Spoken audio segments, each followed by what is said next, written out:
Hey everyone, and welcome to The Explainer. Today we're tackling something pretty amazing, how to completely transform your backyard into a self-sustaining ecosystem that actually feeds you year-round. We're going to look at the incredible interconnected systems that take a garden from spring planting all the way through winter storage and right back to spring again. So how exactly do you make a single garden feed you all year long and then essentially plant itself the following year? It sounds impossible, right? But if we just follow the natural rhythm of the seasons, we can create a loop so tight that the food we grow not only sustains us through the freezing winter, but actually provides the exact seeds we need to start all over again.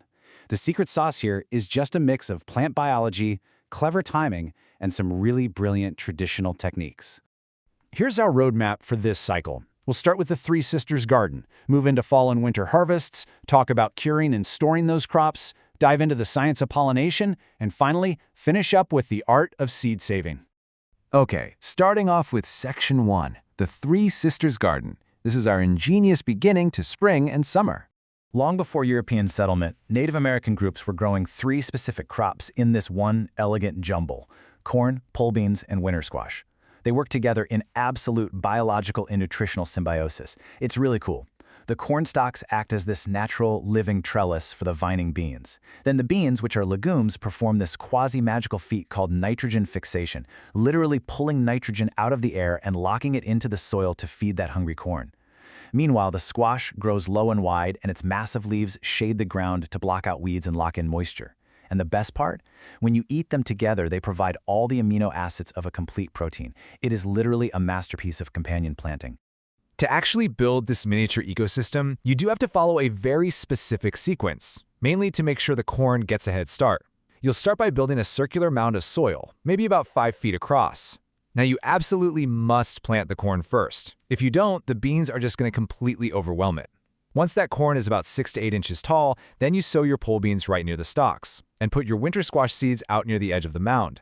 As they grow, you just gently guide those bean tendrils over to the corn and watch the whole system thrive together. Moving right along to Section 2, Fall and Winter Harvests. Let's talk about keeping the garden alive. So your garden doesn't actually have to die just because the first frost hits. By utilizing really simple tools like mulch and microclimates, you can extend the season way out. You can intentionally look for little microclimates right in your own yard. You know, spots that have wind protection, or maybe large stones that absorb heat during the day and radiate it back out at night. Also, by throwing down a heavy layer of straw mulch, you can insulate the ground so well that root crops like carrots and beets can just be left right there in the earth. You're basically using the earth itself as a natural root cellar, which means you can literally go out and dig up sweet, crisp carrots in the dead of winter. Now, the real secret to success with winter gardening is all about timing your outdoor sowing. Because the autumn sun gets lower and temperatures drop, you have to plan ahead. To get a harvest in the winter, you actually need to start planting in mid to late summer. Think about it. A spot that was super sunny in July might be completely in the shadows by October. It's all about anticipating where the light is going to be. All right, Section 3, Curing and Storing Crops. This is the art of preservation. Before you pack away your harvest for the long haul, a lot of crops need to do something called suberizing. It's this wild biological defense mechanism that basically seals the vegetable against decay. Think of it kind of like forming a scab. See, when we dig up potatoes or cut a winter squash off the vine, we inevitably create tiny little wounds. But if we expose them to slightly elevated temperatures and humidity for just a short period, like a week or two, the vegetable actually thickens its own skin and heals up those wounds. This totally blocks out waterborne bacteria and fungi, which vastly extends its shelf life. Different crops demand vastly different environments if they're going to survive the winter. For instance, late potatoes need to cure in a warm, moist environment, but then they actually store best in a cold, high humidity setting. Onions, on the flip side, need to cure until their tops are completely dry and shriveled up, and they prefer being stored near freezing, but in very dry, well-ventilated air. Think hanging in mesh bags. Oh, and here's a really great little exception to keep in mind. Acorn squash is the one winter squash that you should not cure. It needs to go straight into a cool, 45-degree environment, otherwise the flesh just gets super stringy. Keep in mind, improper handling can ruin months of hard work. A few pro tips here. Definitely keep apples far away from your delicate veggies because they emit ethylene gas that speeds up ripening. And whatever you do, never wash your root crops before storage. Washing can literally force water and fungi right into the pores of the vegetable. Just brush the dirt off. Also, if you ever see potatoes turning green because they caught some light, cut those sections out immediately. That green pigment contains solanine, which is actually toxic. Finally, you might have heard that old trick about bending onion tops over while they're growing to quote-unquote force energy into the bulb. Don't do it. It actually stops the plant from moving sugars down into the bulb for proper storage. Just let them fall over naturally. Let's move to Section 4, the science of pollination. Setting the stage for the next generation. So as we're eating our stored food in the late winter, let's zoom in on the microscopic magic that ensures we actually have seeds to plant again in the spring. Think about the macro impact of just a single grain of pollen traveling down into an ovary. It genetically combines half of the pollen plant and half of the fruit plant. That is literally the entire purpose of a flower. A grain of pollen made on the male anther lands on the female stigma and travels down a tiny tube to fertilize a single seed. Now, this botanical difference dictates absolutely everything about seed saving. Tomatoes and beans have what we call complete enclosed flowers. That means the male and female parts are wrapped up tightly inside the flower petals. Bees literally cannot get in there to mix up the pollen, which means they self-pollinate. The seed you save will be genetically pure. But corn and squash? Their flowers are wide open and they rely entirely on wind or insects to move pollen from male flowers to female flowers. So if you're growing two different varieties of squash in the same garden, the bees are absolutely going to cross-pollinate them, and the seeds you save will grow into some totally unpredictable hybrid next year.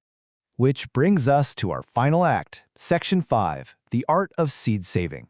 Time to close the loop. Okay, if you take away just one thing from this entire explainer, let it be this. You must choose open pollinated or heirloom varieties if you want your saved seeds to grow true to type next year. If you buy seeds labeled F1 hybrid from a catalog, you're getting a very specific cross of two distinct parents.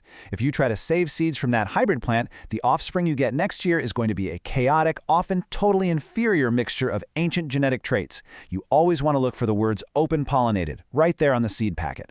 Here's where it gets really exciting. By selecting seeds from your absolute healthiest open-pollinated plants, you are literally breeding a custom seed line perfectly adapted to your exact backyard microclimate. Let's say you have a scorching hot summer. Most of your lettuce bolts and goes to seed way too early, but one single plant holds out longer than the rest. If you save the seeds from that specific plant, you are selectively breeding for heat tolerance. Do that for a few years, and you're going to have a proprietary strain of vegetables perfectly tuned to your own local soil and weather. How cool is that? The actual process of securing next year's harvest really breaks down into 4 incredibly simple, actionable steps. First, choose those open-pollinated plants. Second, let the seed mature completely on the plant itself. Remember, we usually eat vegetables before their seeds are actually mature, so you have to intentionally leave a few on the vine until they get tough or change color. Third, you clean them. And finally, step 4, dry and store them. There is a massive tactical difference in how we handle step 3, cleaning the seeds. Wet, fleshy fruits require a fermented bath to kill off diseases, while dry pods just need a good smashing and a little bit of wind. For wet seeds, like tomatoes, you actually squeeze the seeds and all that slimy pulp right into a jar of water and just let it ferment on the counter for a few days. It sounds gross, but the bacteria and yeast eat away the gel sac around the seed and completely destroy seed-borne diseases. The good, heavy seeds will sink straight to the bottom.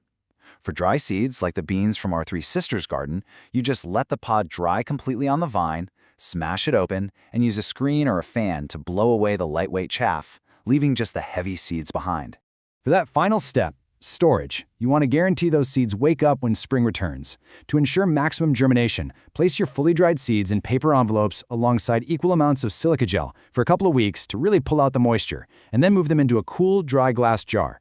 Moisture and heat are the absolute enemies of dormant seeds. Keep them cool, keep them dry. And when you're ready to plant your Three Sisters mound again in the spring, just test a few seeds about a month early on a damp paper towel to make sure they still sprout. Let's zoom out for a second, from that microscopic grain of pollen to the global stage. Your simple act of saving a seed actually helps preserve the incredible biodiversity of our entire planet's food supply. Seed companies frequently consolidate and just drop older heirloom varieties in favor of modern patented hybrids. By saving open-pollinated seeds, everyday gardeners like us are doing the vital, grassroots work of preserving genetic history that would otherwise just be lost forever. So think about that for a second. When you build a Three Sisters mound using seeds that you saved yourself, you're doing so much more than just growing food. You're acting as a guardian of our shared genetic legacy. You've guided that plant from a tiny spring sprout all the way to winter preservation, capturing its microscopic blueprint just to do it all over again next year. Which kind of begs the question, in an era where massive global corporations patent and control the vast majority of the world's seeds, is your little backyard garden actually the ultimate act of rebellion? Thanks for joining me on this explainer today. Until next time, take a closer look at your food and hey, maybe go save a seed.